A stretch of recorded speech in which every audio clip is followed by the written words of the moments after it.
I will show you my method of repainting the Gamo, Crossman, Remington, and custom targets to look like new.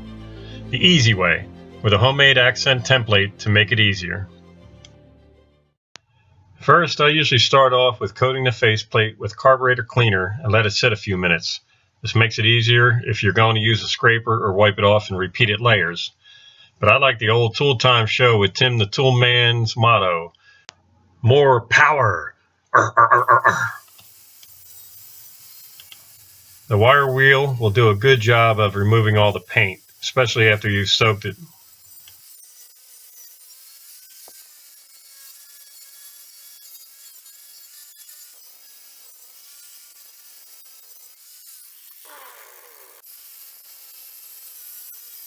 Once the paint's removed, then you can go back at it with a sanding disc. These really get it clean. I use Rust-Oleum XX paint in order to coat all my targets. Other brands of paint that I've used seem to flake and chip and pop off a lot easier than the Rust-Oleum. Now for the template parts. Walmart has a 5-pack of clear dividers for a couple of dollars. For the rabbit project, we only need one sheet. You'll need an X-Acto or similar cutting knife and an old or new cutting board. But don't use your wife's or you'll be in for it, I know.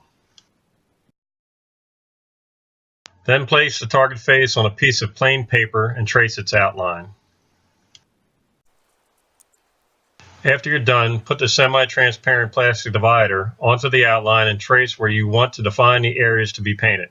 Next, simply cut the area you outlined and remove the piece. In the case of the rabbit here, I wanted to show some definition of the belly, ears, tail, and eye. The template makes the repainting consistent each time you do it. To get the eye perfectly round, I use a hole punch. Most times you cannot reach it from the edge of the plastic, so you just cut a slit up close enough to make the hole. Before painting with the template, just tape the slit. This faceplate for this particular Remington target only gets white and black for the eye, so with just 2 colors, 2 pieces of the divider were not necessary. I simply covered the eye with painter's tape and then sprayed the white paint. Then, covering the white areas of the template with either tape or cardboard, I sprayed the black after the white had dried.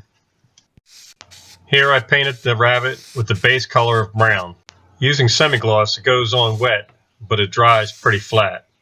Allow enough time in between coats, or the plastic divider template will stick to it.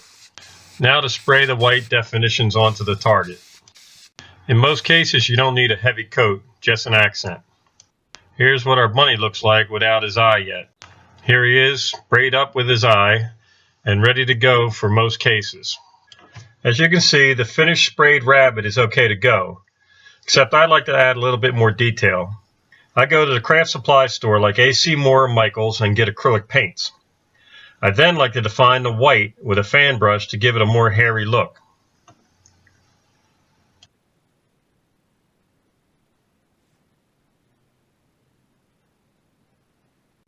Just simply dabbing it around the edges of the white that you painted with the template gives it just a little bit more of a hairy definition to the paint. It doesn't take very much paint in order to make it look good. Usually just dabbing it on the side of a plastic plate will give you just enough on there to make it look nice. Use easy brush strokes and you're done. Then the eye gets a line above it to make the eye look softer like a true bunny. After that, dip it in white paint and take that thin point brush and add a tiny white dot off-center to the eye for a realistic eye shine. After that, then I'm finished.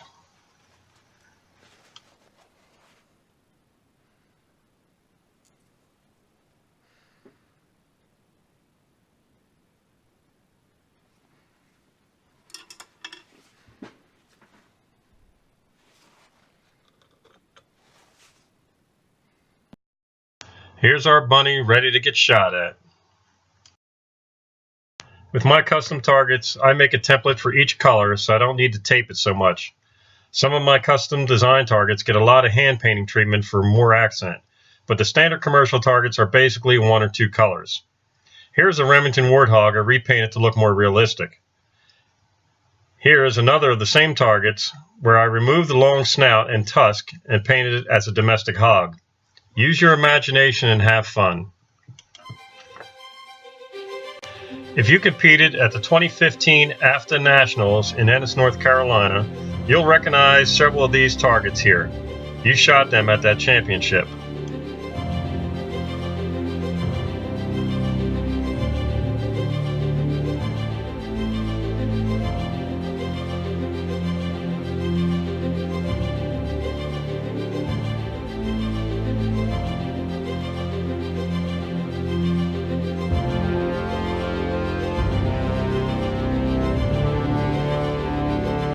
I hope you enjoyed this video, and I hope you can use some of the tips that I put down here.